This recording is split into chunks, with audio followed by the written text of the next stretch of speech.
Hello and welcome to this chess guess video, a new series that I'm starting where you can try and play like Morphy. But in this series, I'll pick other great masters from the past. And in this game, you're going to try and win the way Morphy does. Now, I'll give it away. Morphy wins this game. So you're going to try and guess his moves as we go through this game. All right. Paul Morphy, he started out. Now, I have the first few moves that you can maybe see up here in the corner. Just that way we can get into the opening, and from there you can try and guess the moves. So E4 was played by Paul Morphy, and this game was played in 1859 in New York. We have E5, and now Morphy attacks with knight to F3. So here shortly, you probably won't be able to see the moves up in the corner, but the game continues with knight to c6, and Morphy decides to play bishop to c4, the Italian game, and bishop to c5. Okay, now that we're into the opening, from here on out, you can try and guess what moves Morphy played. This is the Giuoco Piano, or quiet game in the Italian game. Called that because usually these positions are more calm and not as tactical. But Morphy, being known as a great tactical player, what do you think he played here? And I'll try and go through the moves a little quicker, and then at the end, I'll show the game review, what the computer rates both players, and then we can show some analysis at the end. Stick around for that if you would like to see more details, what the computer thinks could have been played compared to what Morphy actually played. So what do you think Morphy would do here? Well, Morphy played B4. So this is the Evans Gambit, named after a Captain Evans who played this move, and it's a good strategy. Why is this move played? If you didn't guess this move, that's okay, because it looks like you're just giving up a pawn, and you do. So, what did Morphy's opponent do? He captures the pawn. If you don't see a reason why not to take a gambited pawn or piece, and it looks safe, generally you should go ahead and capture that material. So why did Morphy give up this pawn? What will he do next? Take a look at it, see if you can figure it out. All right, Morphy played c3. The idea behind giving up this b pawn is that now Morphy gains time and control of the center. The bishop is under attack and will have to retreat. So, where should that bishop retreat back to? He has different options, back along the diagonal from which he came, or he could even retreat back to here. And Morphy's opponent just plays bishop to c5. So now, what do you think Morphy will do? Well, Morphy was known for developing his pieces quickly, and here he wants to get all his pieces involved, so he castles. Now his rook will be able to come closer to the center in the future. It is closer to the center now, but his opponent continues with, and pause at any time if you want to think longer about the moves, d6. So this fortifies and protects the bishop, protects this central pawn, and it also allows this bishop to develop. Possibly here to fight Morphy's bishop, or even here to pin the knight to the queen. So what do you think Morphy will do in this case? Take a look, and remember, Morphy is known for being a great attacker. So what does he do? He attacks. We have d4. attacking the bishop here immediately and creating this strong central pawn formation. So Morphy's opponent has options of either capturing or retreating back with the bishop. So he goes ahead and retreats back. All right.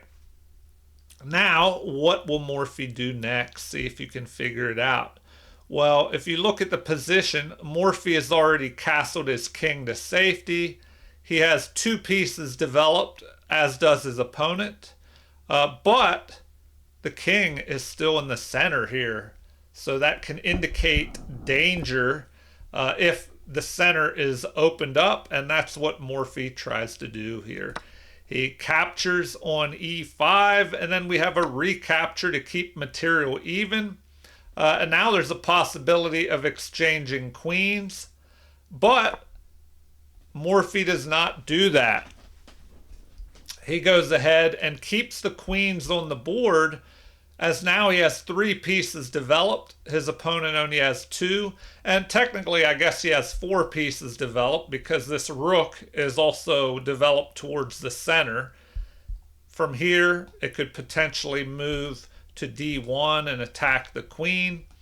So the game continues with queen to f6, getting that queen over here towards the king side, maybe hoping to attack Morphy's king in the future. And it also helps protect this pawn, which is under fire by this battery of queen and bishop. All right, so what do you think Morphy will do next? Well, he kind of breaks the rule of not moving a piece more than twice, or excuse me, not moving a piece twice in the opening. He takes his bishop, moves it, and pins the knight here. So interesting choice by Morphy. So the game continues with bishop developing, and now Morphy's opponent may have the option to castle to the queen side, but more importantly, this move attacks the queen here. So what should Morphy do in this case? Well, in the game, Morphy played queen to a4, getting out of the line of fire, and now he's also guarding this central pawn, but he has a threat here of capturing the knight. After recapture, the queen would capture with a fork of the king and the rook here. So Morphy is trying to create some threats. And now the game continues with knight to e7, developing a piece but also defending from this attack. And so Morphy continues with bishop to g5, attacking the queen. All right, so Morphy's opponent has a queen under attack, moves to g6, lining up on Morphy's king, but getting that king out of the line, or excuse me, that queen out of the line of fire. So what should Morphy do now? See if you can figure out what move Morphy plays next. Well, if you guessed bishop captures on e7, congratulations. What does this move do? Well, it strands the king in the center because the king will have to capture because this knight is pinned here to the king. So king captures. Morphy has succeeded in stranding his opponent in the center of the board. And what will Morphy do next? All right, the next move is bishop captures knight, wrecking the pawn formation over here on the queen side after capture. And now see if you can figure out what Morphy's next move is. All right, well, if you guessed knight captures, because if we go back, if the queen would have captured here, what would that have done? Well, it would gain a pawn, but by capturing with the knight instead, you not only gain a pawn, but you're attacking the queen, forcing that queen to run. And where does that queen go to? Well, queen to f6 attacks the knight. And now Morphy captures the pawn.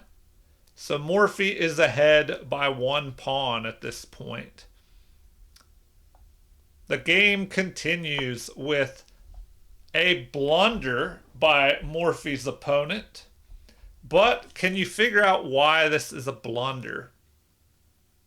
What should Morphy do to take advantage of this blunder?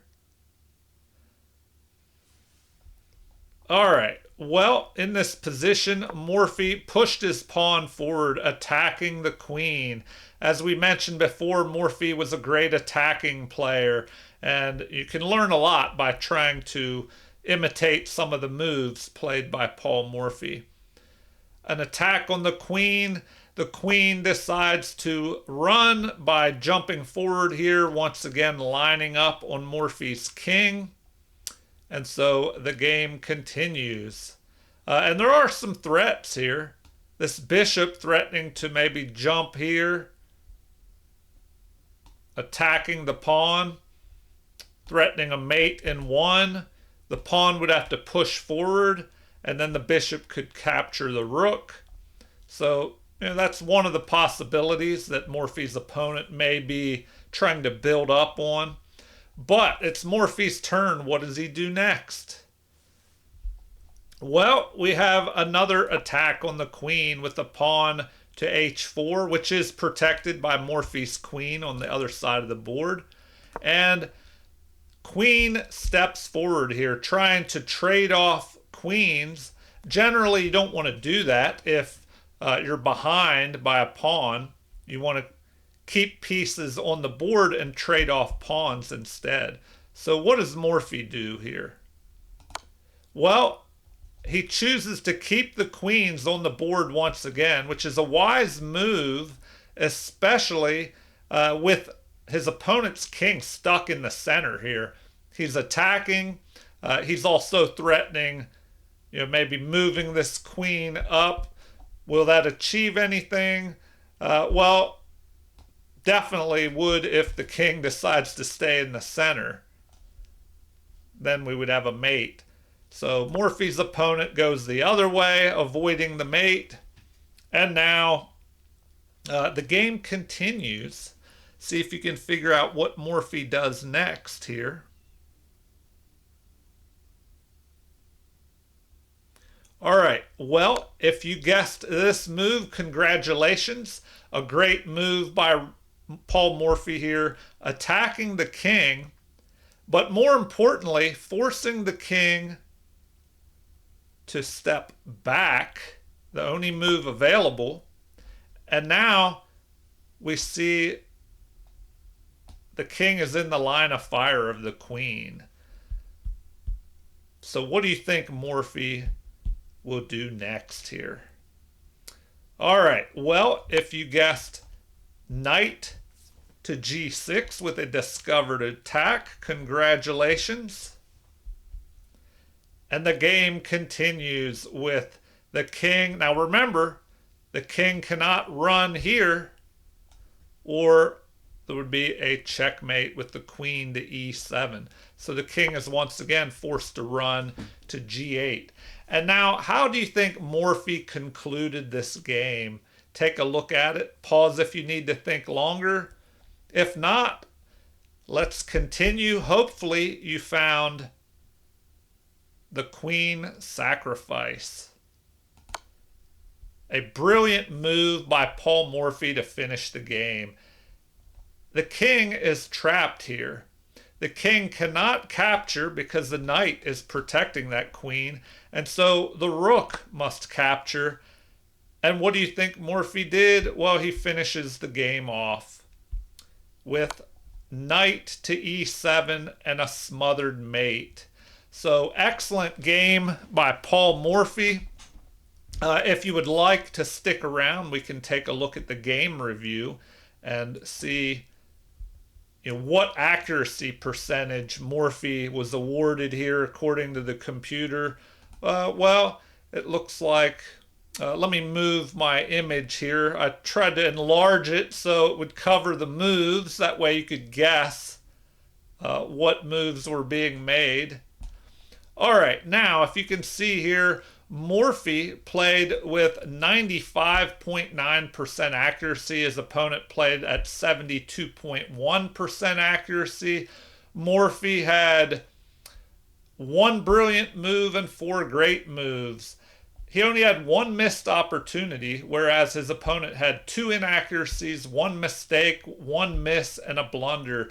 And Morphy played at a 2650 level versus 1900 level, rating wise by both players.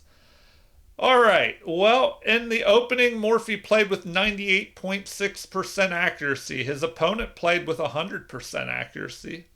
And then 94.2% accuracy in the middle game for Morphy versus 53.5% for his opponent. So his opponent kind of fell apart under Morphy's attack in the middle game there. All right. Well, I'll wrap the video up here. Feel free to leave comments and let me know if you would like to see any computer analysis if I do these videos in the future. Feel free to leave any tips, things you like, things you don't like. I won't be offended by any negative comments. I can learn from those. I had a viewer say that a previous video where I reviewed a game was boring, so I'll try to liven it up a little bit. Also, they didn't want the analysis. They wanted me to hide the moves so you could guess. So that's why I came up with this video series, Chess Guess, where you can just guess the moves on your own and try and play like Morphy. In the future, I'll not only have more Morphy games, but other great players that you can try to emulate and copy. Okay, once again, feel free to leave comments. I love hearing from viewers and subscribers. Like and subscribe to support the channel if you haven't already. Thank you for watching and have a super chess day.